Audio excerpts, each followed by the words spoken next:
Hello everyone and welcome to what is probably the last game we'll be showing from the Cote d'Ivoire Rapid Blitz tournament. It's Hikaru Nakamura with the white pieces against the Egyptian Grandmaster Bassem Amin, and we already seen one game, although it was from the Rapid section where Amin won a very nice game against Nakamura, so here's Nakamura's opportunity for a revenge. Without further ado, let's check out the game. It's very nice and it features one move, both of them missed, and you will have a very nice opportunity also to figure out which move that is. So let's check it out. Nakamura opens with knight to f3. We have the ready opening, knight to f6 with b3 now. g6, both players ready to fianchetto their dark square bishops. Bishop g7, d4. We have castles, e3, and now d6. Bishop to e2, Nakamura prepares the castle. Knight bd7, we have castles, rook to e8, preparing e5, and here there are a lot of moves that were played here, like c4, knight b to d2 was played here, bishop to c4 was played here, d5 was played here, but Nakamura goes for a4, and this is now a new move in this particular line, and it's only move 8, so very exciting. We have a5, not allowing white to at any point develop further on the queen side with b4, and here we have rook to e1.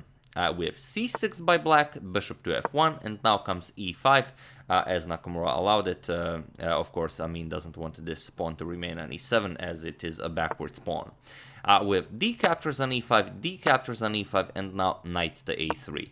And here, of course, the knight now prevents black from going b5, but also has hopes of going knight to c4. And here, Amin really takes initiative. He pushes e4, forces Nakamura's knight to retreat with knight to d2, and now comes knight to d5, offering a trade of dark square bishops, which Nakamura goes for with bishop captures on g7, king captures, and now knight d to c4. And here we have queen to f6. So as you can see, it's a very dynamic opening. Black not really having any problems with the development of his pieces. The knight is excellently placed on d5. This knight can go on b6 if further exchanges are required. It can go to e5. This bishop can be developed to e6, f5. Doesn't really matter. All the rooks, both rooks can come into play. And black really solved all of his opening problems. So Nakamura goes queen to d4. He realizes that black has too much activity and he offers a trade of queens. We have queen captures on d4, e captures on d4, and now knight 7 back to f6. Both black's knights are now very nicely placed on d5 and f6. Now the bishop can come into play, and the rooks will be connected and ready to also join the game. We have knight to e5 by Nakamura, and now you can see that the white only has a light square bishop, and for the moment there's really no good way to get rid of this knight. You can't go something like knight to d7 or g4 to offer a trade, as the knight is, well, needed to guard the e4 pawn from the rook. So first we have bishop to f5, a nice move with defense of the e4 pawn. Also now the rooks are connected. We have knight a to c4.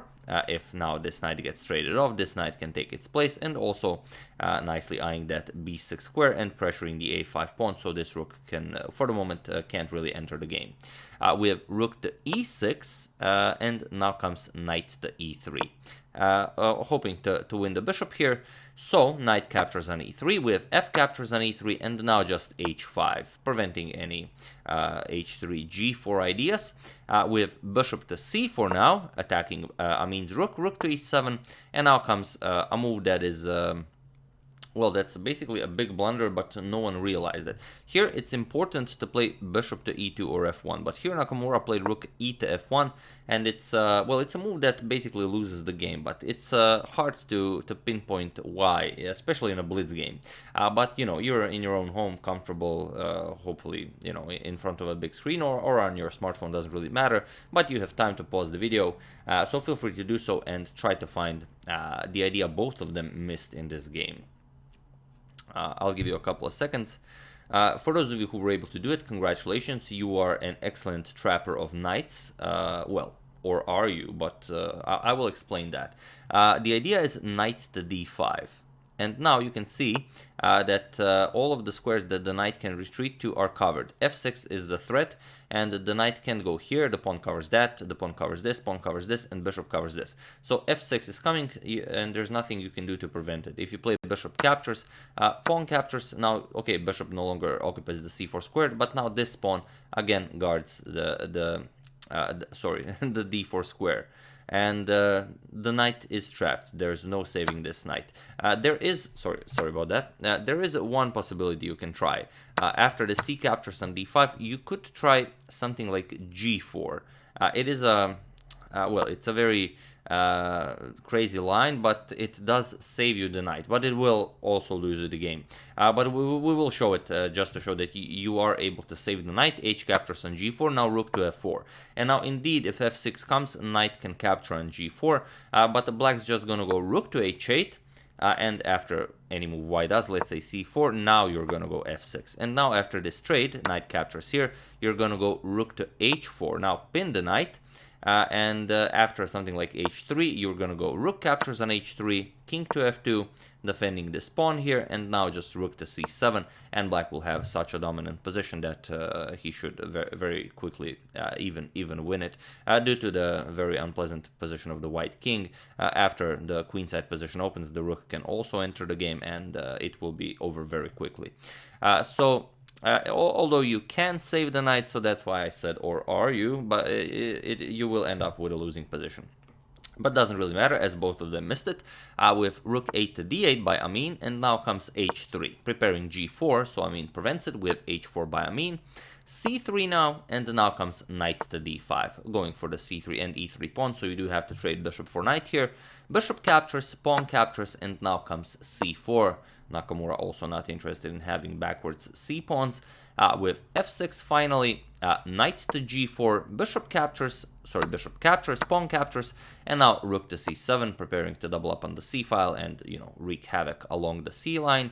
And here you could go something like c5, close the position, and then maybe hope for something like rook f2. The other rook can come to f1, and you can do some pressure along the f file. But Nakamura isn't interested in that. He just goes c captures on d5.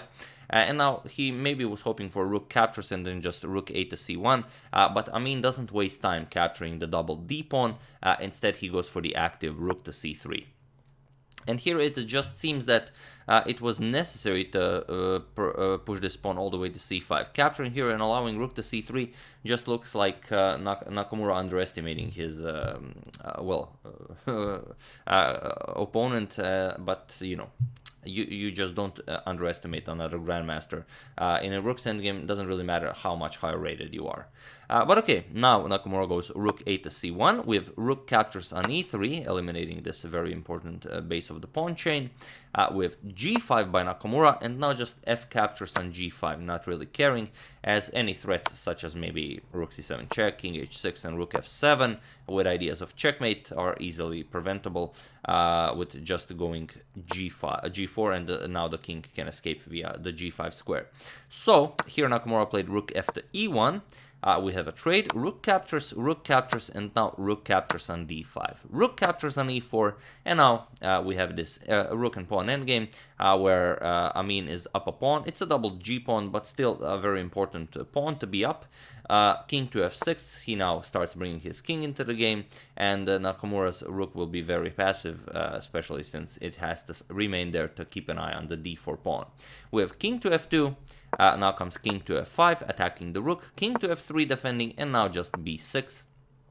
Improving the position before doing anything rash. With king to e3, white doesn't have a pawn move, so he does have to move the king. If he moves the rook, he's just gonna lose this pawn.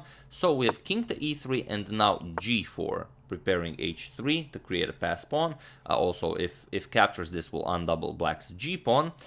We have rook back to e8, and now comes h3. And here, instead of capturing, Nakamura decides to play g3, which automatically creates a passed h pawn, but at least you will be able to keep an eye on it from behind.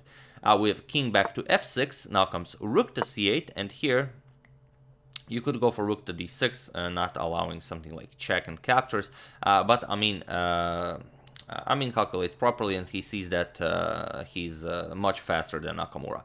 So rook to f5, an active move, going for rook to f3 check, which would eliminate this pawn, and then, well, the pawn majority just keeps marching forward.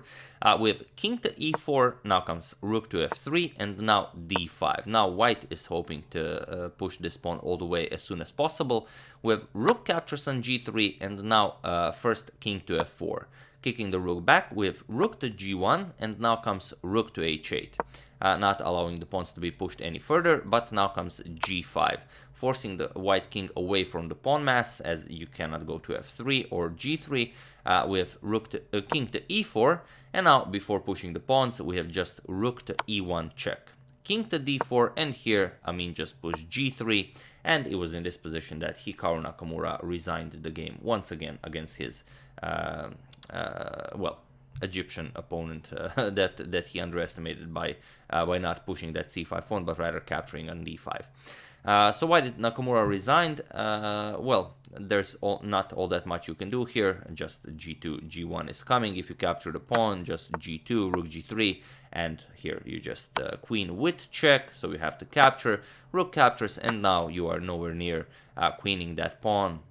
You can't even enter the position with your king, so it's basically pointless.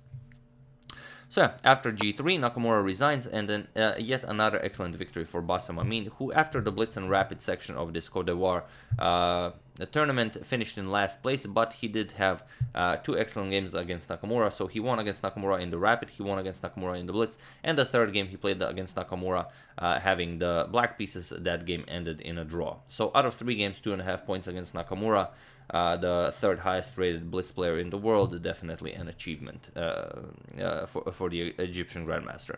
And here we have a nice photo by Leonard Otis, sorry, not that, where he is giving interview for, well, I can only imagine the local media. Some of you may even know which media it is.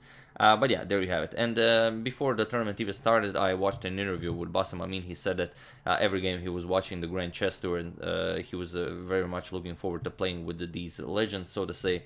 And well, seemed like a very, very humble guy, very down-to-earth gentleman. And I would recommend you to watch that interview. I just don't know where I've seen it. It was probably due, in the middle of the Grand Chess Tour broadcast. So if anyone has a link to that or knows where it is, do comment in the description. Do comment in the comments. I will pin your comments, give it a heart so everyone else can see the interview if you are interested in that.